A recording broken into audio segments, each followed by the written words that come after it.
Imaginez une seconde. Vous randonnez dans les Alpes autrichiennes. C'est la fin de l'après-midi. Vous arrivez au refuge, épuisé, baignant dans votre sueur. C'est la ruée sur les douches. Vous entendez parler un peu toutes les langues, italien, allemand, français, tchèque. À quoi reconnaissez-vous immédiatement les Français? Réfléchissez bien. Voilà, vous avez trouvé.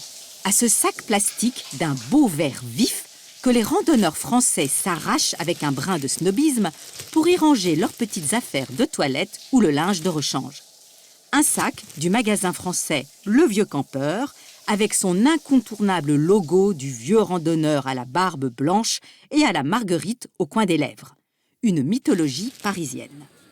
Le Vieux Campeur, c'est l'histoire d'une famille, celle du fondateur, Roger de Rorté de Saint-Hilaire, qui achète en 1941 une minuscule boutique dans le quartier latin à Paris.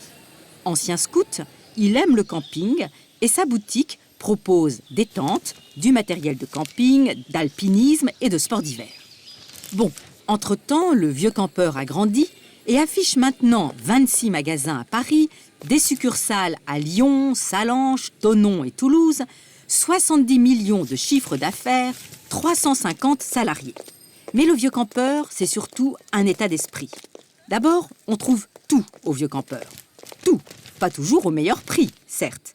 Alors, on achète parfois ces articles de sport dans une grande surface ou dans un grand magasin spécialisé, mais auparavant, on va faire un tour au Vieux Campeur pour savoir ce que l'on fait de mieux en la matière, ce qu'il y a de plus avancé techniquement, de plus futé, de plus solide, de plus léger.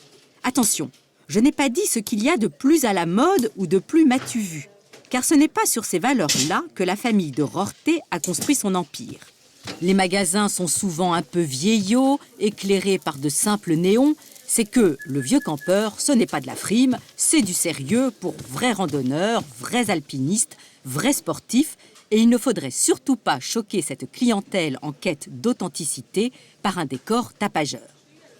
Bon, il ne faut pas se laisser rebuter par le dédale invraisemblable du quartier latin. Car le Vieux Campeur s'est développé en grignotant une boutique par-ci, une boutique par-là, et les pauvres vigiles qui se tiennent à l'entrée de chaque magasin répètent 50 000 fois par jour que les sachets de nourriture lyophilisée sont dans le magasin de la 3e rue à droite, seconde à gauche, que pour les chaussures de marche, il faut revenir sur ses pas et tourner à gauche, que le matériel de ski de fond se trouve au 2e coin à droite, et les cartes de randonnée... Ah, à propos, cartes de randonnée. Savez-vous pourquoi je vous raconte tout ça sur le Vieux Campeur? Je vais vous le dire. L'autre jour, je suis allée au magasin des cartes pour préparer une randonnée dans le parc naturel du Uckermark, donc en Allemagne. Me voici donc au rayon des cartes internationales. Voici les cartes de randonnée pédestre en Belgique, Espagne, Grèce, Irlande, Grande-Bretagne. Ici, tout un pan de mur est consacré aux cartes autrichiennes. Là, 2 pans de mur pour les cartes italiennes et carrément 3 pour les cartes de Suisse. Mais où sont donc les cartes allemandes? Introuvables. Je monte demander au caissier où les chercher et il me fait cette réponse surprenante. On n'a pas de carte de randonnée allemande. Enfin, il y en a peut-être 3 ou 4, tout en haut de l'étagère des cartes autrichiennes.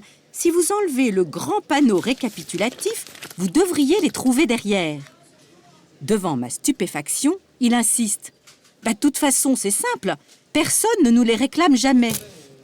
Et le coup de grâce, pour l'Allemagne, on a juste des cartes routières pour la traversée.